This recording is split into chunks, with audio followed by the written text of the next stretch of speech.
Ya, ancaman serius. Filipina resmi panggil 21 pemain abroad untuk lawan timnas Indonesia di kualifikasi Piala Dunia 2026. Belum dijadwalkan DPR RI, naturalisasi Kelvin Verdong terhambat dan terancam gagal untuk tampil melawan Irak. Ya, debut Pratama Arhan di Suwon FC berakhir pedih. Baru main 3 menit langsung kena kartu merah. Kamus Bola coba merangkumnya di sini bersama saya untuk Anda.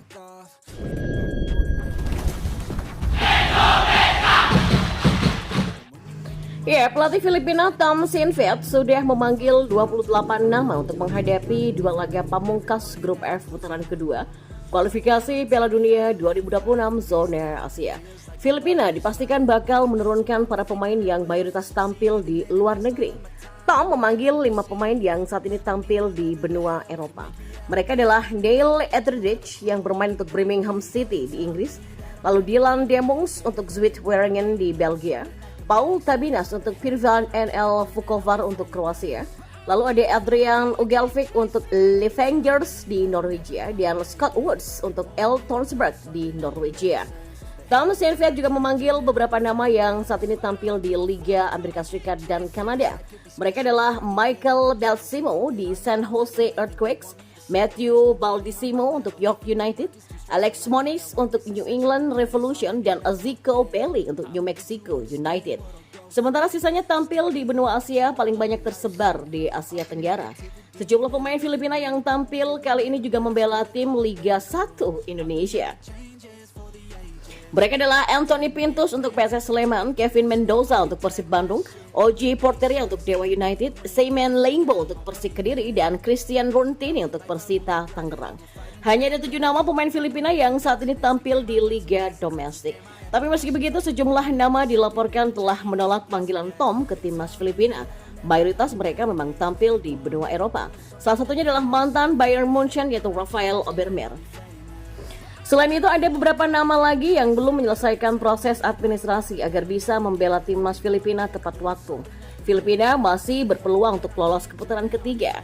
Namun meski begitu peluang mereka sangat tipis untuk maju ke putaran ketiga. Ya, Filipina harus memborong 2 kemenangan di laga sisa dan menanti hasil timnas Indonesia dan Vietnam melawan Irak. Selain itu Filipina juga harus unggul selisih gol atas 2 tim tersebut di klasemen akhir.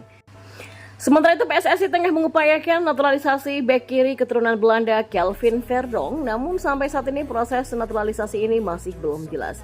Peluang Kelvin Verdong untuk tampil bersama timnas Indonesia dalam lanjutan kualifikasi Piala Dunia 2026 zona Asia pun terancam, terutama saat Garuda menjamu timnas Irak di Stadion Utama Gelora Bung Karno pada Kamis 6 Juni. Sebab pada hari Minggu 26 Mei, DPR RI belum menjadwalkan rapat pembahasan mengenai naturalisasi Kelvin Verdong. Padahal awalnya proses naturalisasi Verdong dan Jens Reven akan dibahas di lembaga legislatif tersebut. Pertandingan antara timnas Indonesia melawan Irak kurang dari 2 pekan lagi. Padahal menurut aturan AFC, setiap tim harus mendaftarkan pemain mereka paling lambat H-7 sebelum laga. Bola.com pun menelusuri situs resmi DPR RI. Pada Senin 27 Mei, lembaga legislatif itu hanya menjadwalkan 2 rapat saja, yakni RDP Komisi 8 DPR RI dengan Ketua Badan Amil Zakat Nasional dan RDP Komisi 8 DPR RI dengan pejabat eselon 1 Kementerian Agama RI. Sebelumnya pelatih timnas Indonesia Sinteyong memanggil 22 nama untuk menghadapi lanjutan kualifikasi Piala Dunia 2026 pada Juni nanti. Sinteyong disebut sengaja mengosongkan 2 tempat di skuad terkini timnas Indonesia. 2 tempat itu kabarnya akan diisi oleh Martin dan Kelvin Verdong. Namun sampai saat ini masih belum jelas apakah 2 pemain ini benar-benar bisa dimainkan atau tidak pada Juni nanti.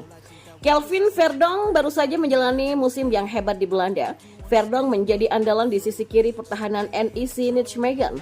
Kelvin tampil 40 kali di semua ajang bersama NEC dan pemain berusia 26 tahun ini sudah mencetak 2 gol dan 3 assist. Kelvin bahkan mampu membawa NEC Nijmegen ke final KNVB Beker, tapi sayangnya mereka kalah 0-1 dari Feyenoord di babak final. Lain Verdong, lain Pratama Arhan. Ya, Pratama Arhan harus menunggu sangat lama untuk mendapatkan debut di Suwon FC.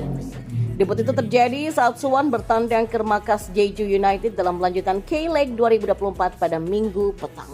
Pratama Arhan dimasukkan ketika laga memasuki menit ke-72. Pemain asal Blora, Jawa Tengah ini menggantikan posisi Jong Dong Ho di sisi kiri pertahanan Suwon FC. Tapi sayangnya debut Pratama Arhan berlangsung sangat singkat. Debut itu berlangsung dalam 3 menit saja. Pratama Arhan ternyata mendapatkan kartu merah langsung dari wasit. Pemain berusia 22 tahun itu didakwa menginjak bagian belakang kaki pemain Jeju United. Wasit sempat mendapatkan intervensi dari official VAR sebelum mengambil keputusan kartu merah untuk Pratama. Ya, keputusan wasit ini membuat Pratama sangat terkejut. Mantan pemain Tokyo Verdy ini pun sempat memberikan protes kepada wasit. Pratama bukan satu-satunya yang kaget dengan keputusan itu. Banyak fans dari Indonesia yang hadir langsung di Jeju juga tampak kaget. Namun Pratama tidak lama-lama melakukan protes. Pemain yang dibesarkan PSIS Semarang ini pun langsung menuju ruang ganti.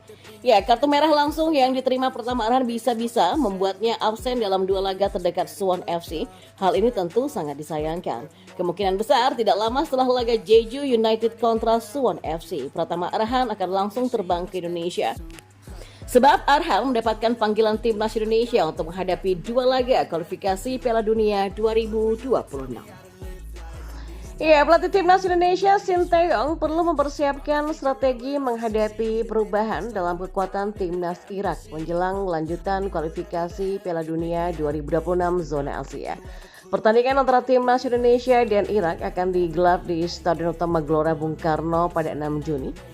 Diikuti oleh pertandingan melawan Filipina pada 11 Juni 2024. Ya, pelatih timnas Irak Jesus Casas sudah mengumumkan skuadnya yang mengalami beberapa perubahan, termasuk absennya beberapa pemain kunci. Hal ini diyakini akan mempengaruhi kekuatan timnas Irak ketika bertemu dengan timnas Indonesia. Ya, pemain skuad Merah Putih harus waspada terhadap sejumlah pemain berbahaya dari timnas Irak pada pertemuan mendatang. 3 di antaranya adalah Mohanan Ali, Osama Rashid, dan Aiman Hussein yang berhasil mencetak gol saat mengalahkan timnas Indonesia dengan skor 3-1 pada Piala Asia kemarin. Selain ketiganya, ada 4 pemain lain yang juga perlu diwaspadai karena pernah mencetak gol ke gawang timnas Indonesia dalam pertemuan pertama kualifikasi Piala Dunia 2026 seperti Beshar Reshan, Yosef Amin, dan Ali Al-Hamadi. Dari 26 pemain tersebut ada 6 wajah baru di skuad timnas Irak. 3 di antaranya adalah penjaga gawang Hussein Hassan, Ali Kadim, dan Kamil Saad. Selain itu ada 3 debutan lainnya, ada Mohamed Altai, Marco Farak, dan Ahmed Makanzi yang belum pernah bermain bersama timnas Irak sebelumnya. Ya, Jesus Casas sendiri punya kesempatan untuk menguji kualitas pemain lainnya karena timnas Irak sudah dipastikan lolos ke putaran ketiga kualifikasi Piala Dunia 2026 zona Asia.